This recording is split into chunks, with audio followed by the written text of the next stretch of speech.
best way for young people to climb the ladder as fast as they can is through entrepreneurship. Here at PGMN, we are anti-corruption. We expose corruption in the different agencies and departments of government, DPWH, DOH, COMELEC, Congress. We literally have altered elections in favor of a better candidate over the corrupt. We have gotten multiple government officials to resign and multiple lawyers disbarred. Before I wrote this episode, I've asked the company here at PGMN. Our owner understands his imperfections, that heroes are not saints, and thinks Leandro Leviste is a net positive for good. CJ Hero was inspired by his exposés and is following trails of these corrupt individuals based on Leviste's revelations. Our new anchor, Greco Bellica, is personal friends with him. Attorney Rowena Guanzon absolutely adores him.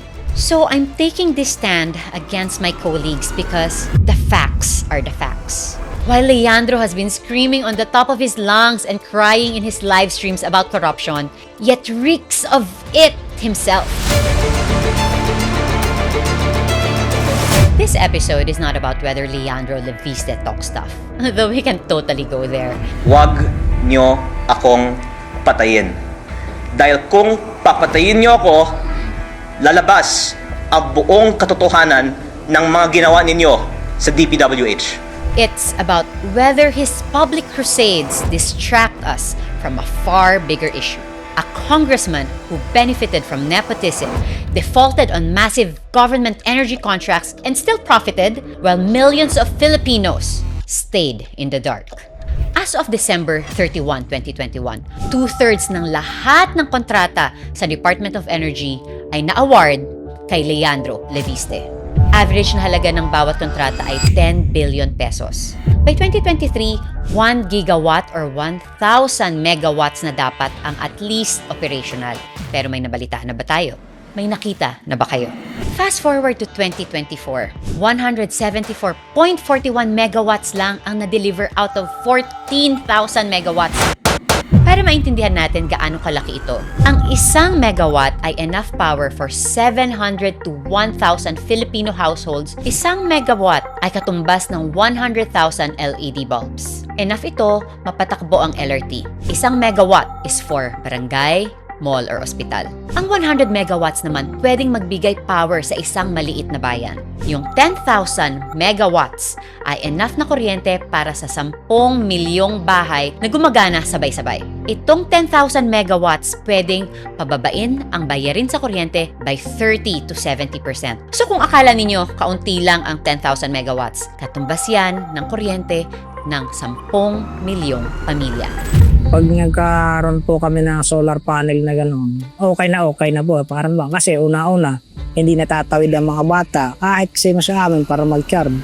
Ang failure sa Department of Energy, hindi dramatic. Hindi mukhang life or death situation, pero araw-araw milyon-milyong pamilya ang apektado. Budget na budget kami para makabayad kami ng kuryente. Kailangan din namin kasi ang kuryente. Ang biggest contractor ng DOE, hindi nakapagtayo ng solar farms. Hindi nakapagbigay ng mura at sustainable na power sa mga rural at liblib na lugar sa Pilipinas. Nananatiling mataas ang singil sa kuryente. Nananatili ring walang kuryente yung mga liblib na lugar sa Pilipinas.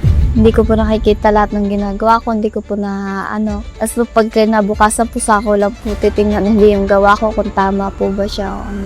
He leveraged his parents' money and power to monopolize and monetize solar energy. That wasn't even substandard. He produced less than 2% of electric power that his company owed us. Opo, contractor din po siya. Largest solar energy contractor. Kung may Diskaya sa Ghost Flood Control, may Leviste sa Ghost Solar Energy. Ang solar para sa bayan ni Leandro Leviste. Iniwan ang bayan sa dilim. After being crowned Miss Manila, Casey Halili was poised to take her place among her pageant friends and colleagues. But rather than chasing crowns abroad, she walked away from the runway and stepped into a different arena. Casey Halili traded the glitz of pageantry for the rigor of medicine, swapping high heels for hospital scrubs and photo shoots for public service. She holds a Master of Science in Sexual and Reproductive Medicine from the University of South Wales and completed postgraduate training at Yale University. Credentials she uses not just in clinics or conferences, but in classrooms, online platforms, and everyday conversations. And when she joined PGMN, she didn't stay quiet. She spoke up against failures and corruption within the Department of Health, calling out how mismanagement and lack of accountability ended real Filipino lives. On PGMN, she was also the very first Filipino in the world to sound the alarm and comprehensively bring national attention to the unbelievable surge in HIV cases in the country, numbers so severe it pointed toward the Philippines being the new HIV capital of Asia, an announcement she bravely chose to make during Pride Month. And she did not shy away from naming power either, openly criticizing figures like Martin Romualdez, not for politicizing, but for justice. Today, Dr. Casey Halili is a doctor who loves talking about sex, confidently, publicly, and without shame. For her, sexual health isn't taboo, it's essential. Whether she's posting on TikTok, giving a campus lecture, or speaking to women inside correctional facilities, she breaks down complex issues with clarity and compassion, empowering Filipinos to know their bodies and own their choices. At a time when most avoid these conversations, Casey leans in because for her, medicine isn't just about treatment, it's about truth. And she's only just getting started.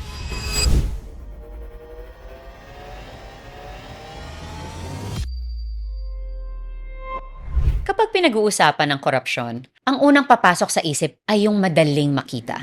Baha sa kalsada at bahay, Wadyod kaming napunit sa aming mga bahay, sir.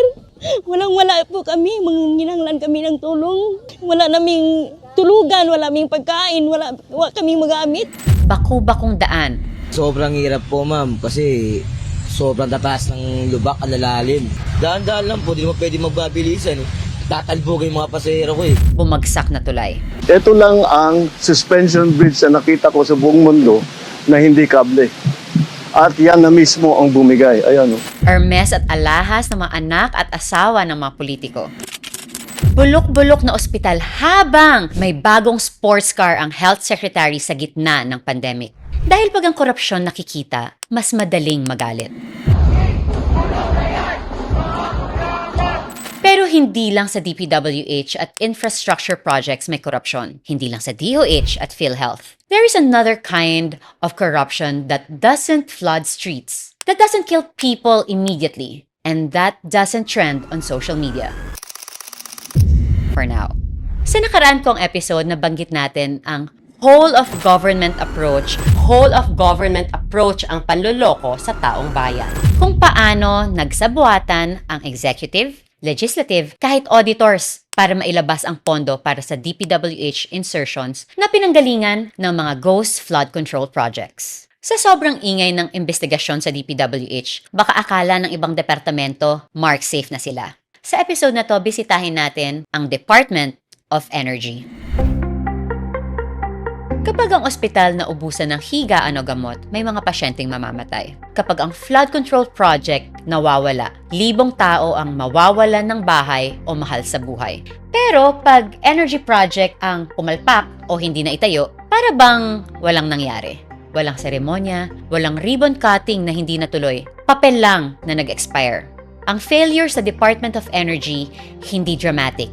Hindi mukhang life or death situation, pero araw-araw milyon-milyong pamilya ang apektado. Dito po namin ikinakabit yung mga wire, papunta po dyan sa bumbilyang maliit na yan, para po magkaroon kami ng ilaw.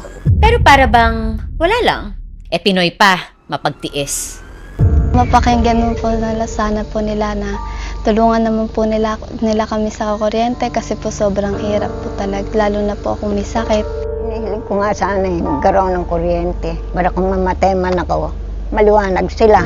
Kung nabibigyan pansin ang pangangailangan ng mga tao sa Metro Manila, sana po madamay na rin kami doon. Sa Department of Energy, the government grants service contracts, mga binding agreements kung saan ang nanalong kumpanya ay nangangakong magtatayo ng power plants at magde-deliver ng kuryente sa loob ng tinakdang panahon. Usually, within 2 years. Hindi ito pabor or suggestion. Obligasyon ito. At kapag hindi natupad ang commitment, dapat may pananagutan. As of December 2021, ang Department of Energy ay nag-award ng humigit kumulang 21 megawatts or 21,000 gigawatts in solar energy service contracts. Mahigit 50 contracts in total. Average na halaga ng bawat kontrata ay 10 billion pesos. Bawat winning contractor ay kailangan maglagay ng performance bond na katumbas ng 20% total project value. Ang performance bond ay parang deposito ng contractor bilang assurance na i-accomplish nila ang mga deliverables sa kontrata. Kung sa DPWH may diskaya at ang kanilang group of companies, sa Department of Energy, may isang kumpanya rin ang nakakuha ng majority or 67%, more than half ng lahat ng kontrata for solar energy. That is about 14,000 megawatts or 14 gigawatts. Noong 2021 pa yon. Kung ang service contract ay usually 2 years, dapat noong 2023, operational na ang mga solar farms. Para maka-generate ng 1 megawatt, kailangan ng about 1 o 2 ektarya ng lupa. Ibig sabihin, dapat noong 2023 pa lang, may 10 to 20,000 hectares na ng solar farms tayong nakikita. Pero may nabalitaan na ba tayo? May nakita na ba kayo? Para maintindihan natin gaano kalaki ito, ang 1 megawatt ay enough power for 700 to 1,000 Filipino households na may ilaw, electric fan, TV, ref, at phone chargers na gumagana sabay-sabay. 1 megawatt ay katumbas ng 100,000 LED bulbs. Enough ito mapatakbo ang LRT. 1 megawatt is for barangay, mall, or ospital. Ang 100 megawatts naman pwedeng magbigay power sa isang maliit na bayan. Yung 10,000 megawatts ay enough na kuryente para sa 10 milyong bahay na gumagana sabay-sabay. Itong 10,000 megawatts pwedeng pababain ang bayarin sa kuryente by 30 to 70%. So kung akala ninyo kaunti lang ang 10,000 megawatts, katumbas yan ng kuryente ng 10 milyong pamilya.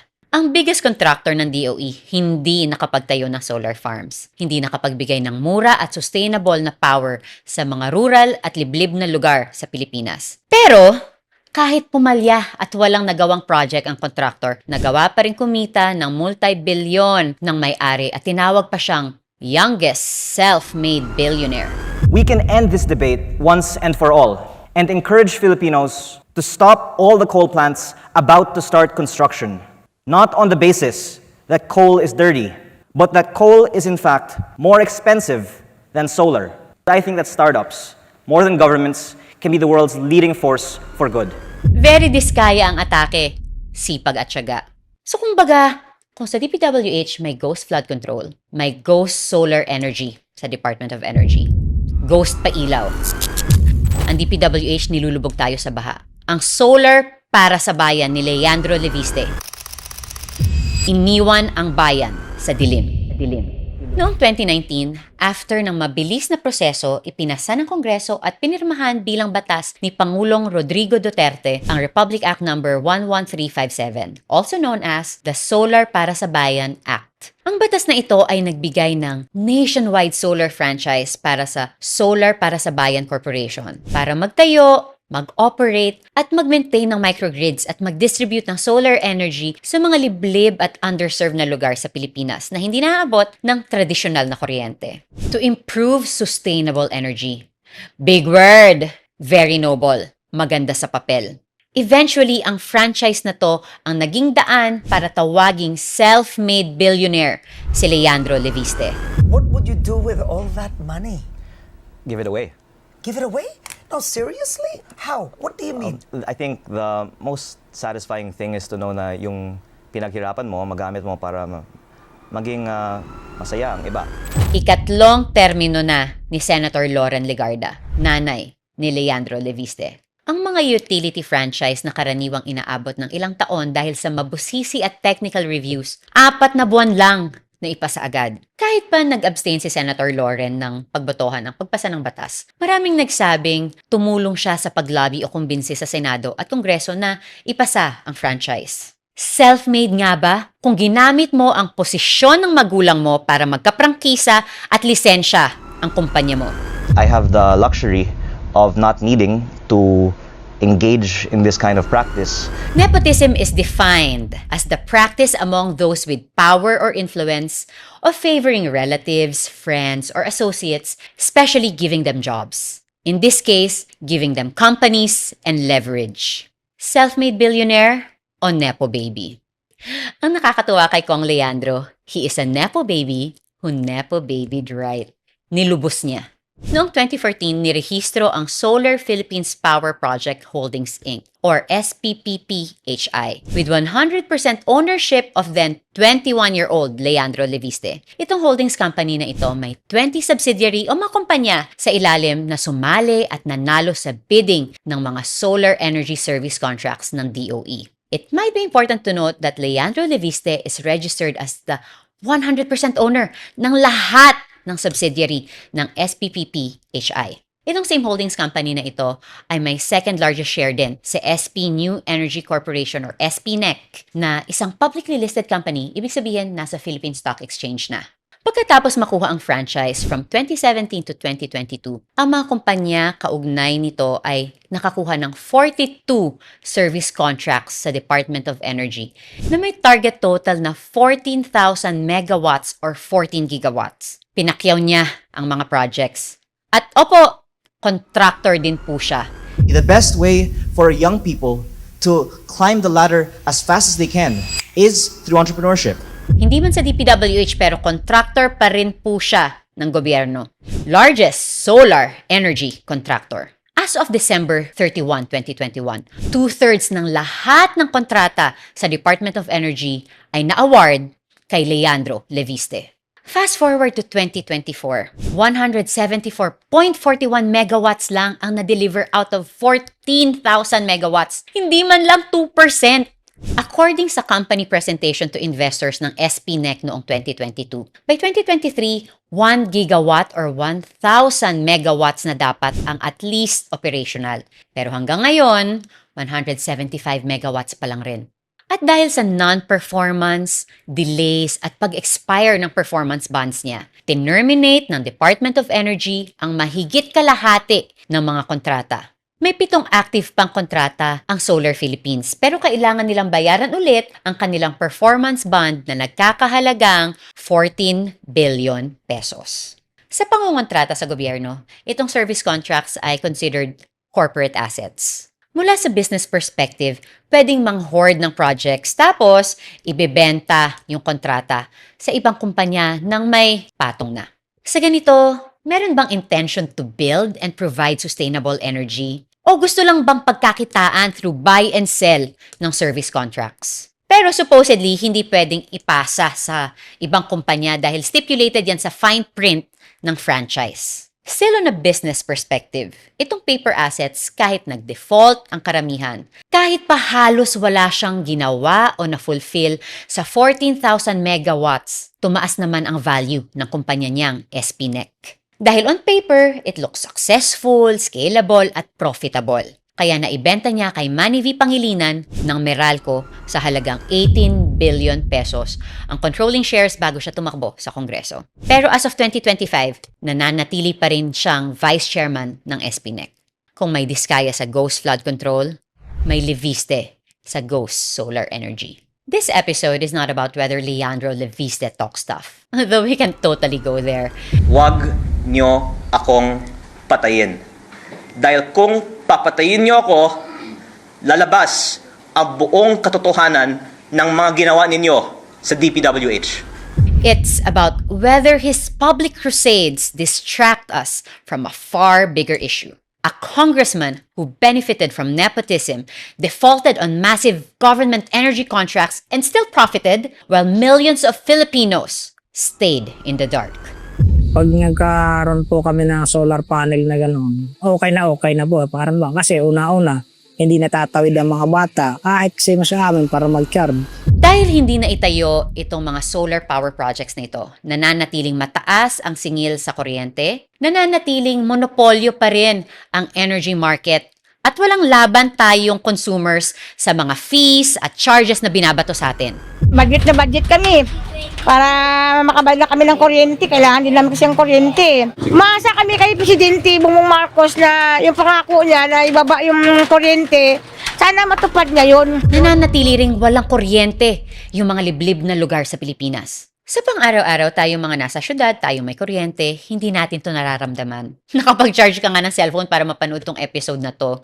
Pero napakaraming indirect na effect nitong kawalan ng mura at sustainable na kuryente. Simple na lang.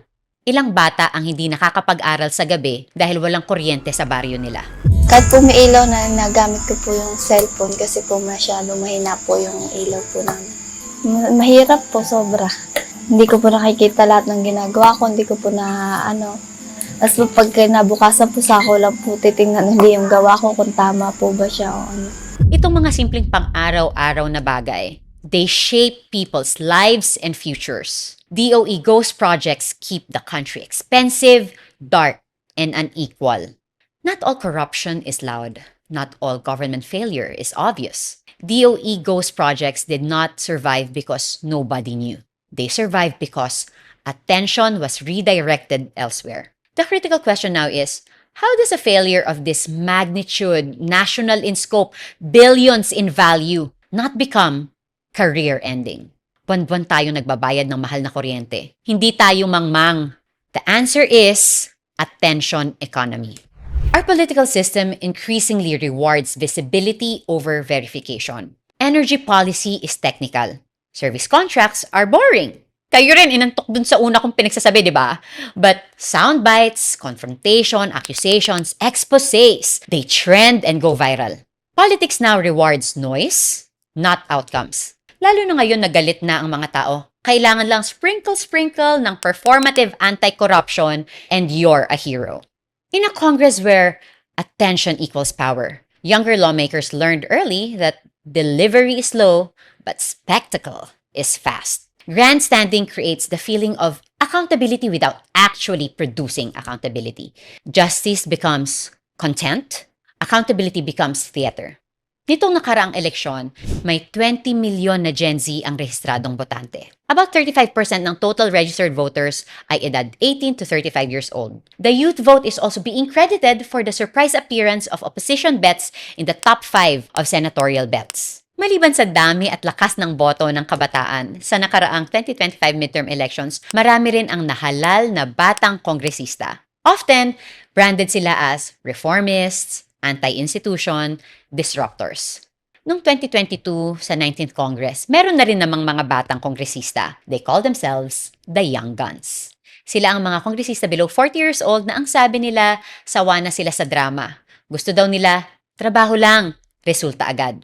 New faces, new politics. At nitong 2025, hindi lang nadagdagan ang mga batang kongresista. Yung mga young guns ng 2022 na promote bilang deputy speakers at deputy majority leaders. Ang iba sa kanila, na-appoint na rin as chairperson ng ilang mahalagang committees. But popularity politics doesn't reward patience or paperwork. It rewards visibility. Popularity politics follows a simple formula. Create a villain, perform exposure, bypass process, then claim moral victory.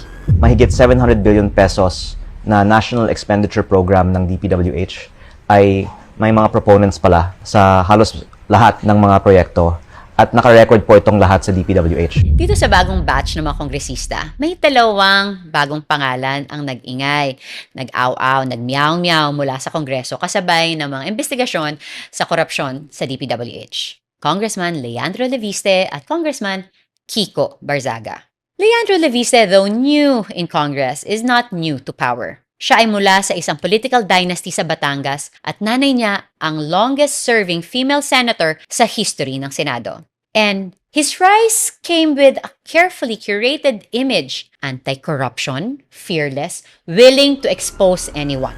Hindi ko po kaaway ang gobyerno. Ako po ay may parehong advokasya sa gobyerno laban sa korupsyon at para sa transparency. I learned about Leandro Leviste noong umaga ng Agosto. Nabalita yung entrapment niya kay District Engineer Calalo na nagtangka umanong suhulan siya ng 360 million pesos kickback para sa DPWH programs sa distrito niya sa Batangas. Hindi lang po ito tungkol sa mahigit 3 million pesos na suhol, kung hindi tungkol sa umaabot na mahigit 300 million pesos kada taon na SOP o Standard Operating Procedure o kickbacks mula sa mga proyekto ng DPWH na nakalaan umano para sa congressman ng unang distrito ng Batangas taon-taon. Nagsisimula pa lang ang mga investigasyon noon sa korupsyon at infrastructure projects. Nang umagang yon, ang laman ng social media ay ang mahabang list ng accomplishments ni Leandro Leviste. Marami pa siyang mga agaw eksena moments, kasama dyan yung may nag-resign dahil sa accusation niya, tapos binawi niya at nagkamali lang daw siya. Lagi nating naririnig ang term na grandstanding. Ang ibig sabihin po niyan ay pagpapakitang gilas. Yung mga nagfa-flashy speeches, emotional na talumpati, overdramatic na actions para makakuha ng atensyon kaysa mag-focus sa tunay na issue. Bago matapos ang nakaraang taon, matapos mabalita ang di inaasahang pagkawala ni dating Undersecretary Catalina Cabral, sumikat uli si Congressman Leviste dahil sinabi niyang nasa kanya ang mga files ni Yusek Cabral na naglalaman ng mga insertions ng mga congressman at senador. Sa totoo lang, akala ko nasa listahan na rin yung porsyentuhan ng kickback. Anyway, maraming abogado ang nagsabi na itong ginawa niya broke the chain of custody at therefore validity ng ebidensya. Kinompromiso niya yung legal na proseso. Kung tunay at kumpleto ang Cabral files niya, maaring hindi naman magamit sa korte para masampahan ng kaso ang mga pangalang isisiwalat niya. Sa ibang salita, imbis na makatulong sa pagsampa ng kaso at para makulong ang mga nagnakaw sa atin, maaring masira ang chance na yon. Unless, ilabas din ng DPWH mismo ang isang verified copy ng Cabral files. If corruption is exposed but no one is jailed, who actually benefits? Anong benefit ang i-expose ang listahan? Sapat na ba to to leave the judgment in the court of public opinion? Paano maisasaoli sa atin kahit papaano yung ninakaw? The issue here is not intent. The issue is the consequence. By bypassing the legal custody, any document, true or not, risks becoming unusable in court. But publicity seems so important and so urgent. In popularity politics kasi, outcomes are optional, if not collateral damage. At habang abala ang lahat sa listahan ng mga pangalan, walang nagtatanong kung bakit malaking DOE contracts ang tahimik na pumalpak. Tila may predisposition rin for being entitled and being above the law and the rule does not apply to him. Itong si Congressman Lean. May inherited immunity. Kung nakakalimutan ninyo, ang tatay ni Leandro Leviste ay si former Batangas Governor Antonio Tony Leviste, na convicted at nakulong sa bilibid noong 2009 for murdering yung former aide niyang si Rafael de las Alas. Nakulong ng 2009, pero noong 2011, nahuli pang bumibisita sa company building nila sa Makati. Meron po ba kayong permiso po sa... Bakit? Biglang sumakit eh. Apo. Diretso lang ako. Governor, ang XXX po meron po mga video na nakuhanan po kayo ng ilang beses na nasa labas. Yun po ba ay may mga passes? I don't know which patients. Yung pinakahuli po ay yung Biyernes Santo po. VIP. Very important prisoner. Nakakapamasyal. Noong panahong yon, sa investigasyon ng Department of Justice, nakita nila na maraming VIP sa bilibid ang naka-aircon, may cash sa loob, may droga. Nakakapagpagumot pa nga sa pribadong ospital.